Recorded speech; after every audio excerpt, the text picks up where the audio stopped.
যেন এই দিন আসে, আপনারা যেন বলতে পারেন এই কথাগুলো, আমরা নারী, আমরা পারি, সেদিন হবে। ঠিক। খুব খারাপ শোনাবে যে আমরা নারী, আমরা রেপও করতে পারি। হুম কেন বলতে পারবেন না এই কথা যে আমাদের দ্বারাও রেপ হয়? হুম। তাহলে তো সবকিছু বদলাবে। আপনারা তো বলতেই পারবেন না এই কথা, আপনারা তো আবার তখন আপনারা মনে করেন যে এটা এটা ভালো হয়েছে, এটা যে আমাদের জন্য বলা হয় না। তাহলে আপনারা যেদিন এই গান গাইতে পারবেন সেদিন হবে। একদমই তাই। মানে যে আপনার চাকরির জন্য ছেলেটা আপনাকে বারবার বলছে আমার বাড়ি থেকে না বিয়ে থেকে, আপনারা তো বলেন না যে ছেলেরা শ্বশুর বাড়ি যাবে, তাহলে এটা কেন বলেন না? রিসেন্ট একটা ভিডিও ভাইরাল হয়েছে হ্যাঁ, দেখছিলাম, দেখেছি দেখেছি। প্রত্যেকটা মেয়েকে জিজ্ঞেস করা হচ্ছে যে একটা ছেলের কত টাকা রোজগার হলে তাকে বিয়ে করা যায়। হুম। কোথাও একটা মেয়ে বলছে একটা মেয়ে তো বিয়ে ভেঙে দিয়েছে।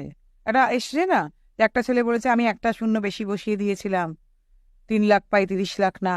মেয়েটা বিয়ে ভেঙে দিয়েছে, ওর মা আবার বলছে আমার আগের জামাইয়ের কি অবস্থা করেছিল তুমি জানো, আমি জানো তুমি আমি কি করেছিলাম। সত্যি না মিথ্যে জানি না, মানে একটা ভাইরাল ভিডিও করছে। তো আমি এটাই বলতে চাই যে কই আপনারা এটা তো বলেন না যে এটা এরকম আমরা হতে চাই। যে আপনারা বলেন যে ছেলেরা কেন বাপের বাড়ি শ্বশুর বাড়ি গিয়ে থাকবে না, মানে তুমি আমার বাড়িতে এসে থাকবে, কেন ছেলেরা তো সেটা পারে না? কই আপনারা তো এই গানটার কথা কোনোদিন বলেন না? এরকম কেন দিন আসে না যে ছেলেরা বলছে এটা যে আমার বাড়ি থেকে জানো তো সম্বন্ধ দেখছে, তাহলে তুমি তাড়াতাড়ি তুমি চাকরিটা চাকরিটা করো, ব্যবস্থা করো। তারপরে আপনি ফোন করে বলবেন চাকরিটা আমি পেয়ে পেয়ে গেছি, গেছি। শোনা সত্যি।